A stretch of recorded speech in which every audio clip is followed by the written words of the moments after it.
Patrick F. Taylor Science and Technology Academy has just about 300 students and 22 teachers.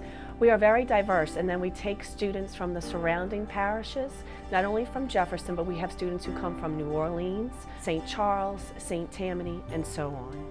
We do emphasize the STEM characteristics: science, technology, engineering, and mathematics.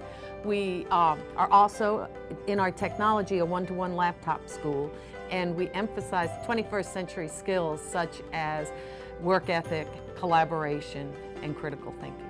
My standards require that I teach research skills. So I collaborated with our social studies teachers to give purpose to my research paper itself. The students wrote a research paper that they could incorporate into their social studies fair project. I also was concerned because in standardized testing, we were lower than we wanted to be in the area of understanding informational resources. So I spoke to our library media specialist, Ms. Khan, to see if she could help me to develop, and the other teachers, to develop a plan to teach the students step by step how to write a good research paper. I was real excited about the project. I'm always willing to help kids with their research. Kids want to start with Google, and we don't want them to. So we start with the library OPAC to see what books are on the shelf. Then we go to the databases. We have a lot of Gale databases, and there's a lot of good stuff there for Social Studies Fair. So my goal was to take this large assignment and break it into smaller steps. So I broke down each step and gave them a tool that they could use to be successful.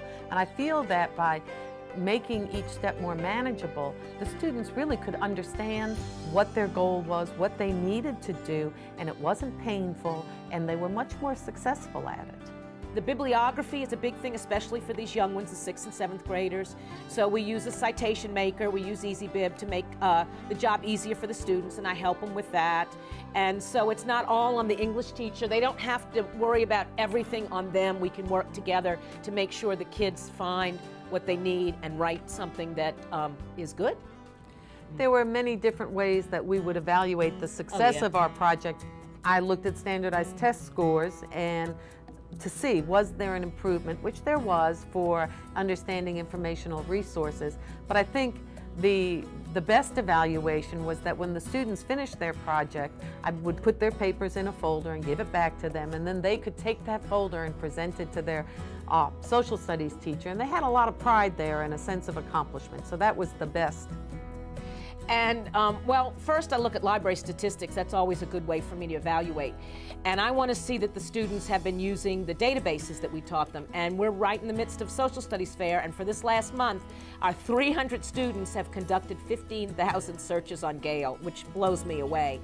And then last year I read some of the papers and looked at them, and comparing them to past years, I think the kids did a far superior job.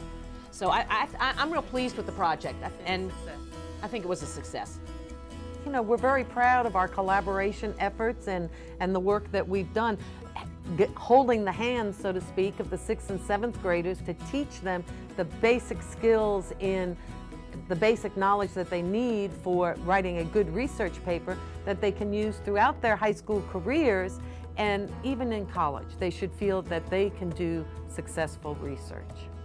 Ms. Valance and Ms. Khan are those teachers that are very rare in schools, in my opinion. Not only are they teacher leaders, but they're also collaborators as well, and a role model for all of our teachers on campus. And I have students who are almost knocking me down asking me, is Ms. Khan here yet? Did you see her pull up in the parking lot? And I will say, not yet, but she's coming shortly. So they can't wait to see Ms. Khan and get in this library, and of course they get excited when they see her in their classrooms. Ms. Valance is the exact same way. You walk by Ms. Valance's room anytime during the day, and you can hear the students collaborating. You can hear her engaging them back and forth, and it's just something you don't see in every classroom. So I'm feeling really good about what we're doing now, and so I can't imagine next year come back, because we're probably going to do even more to make this project better.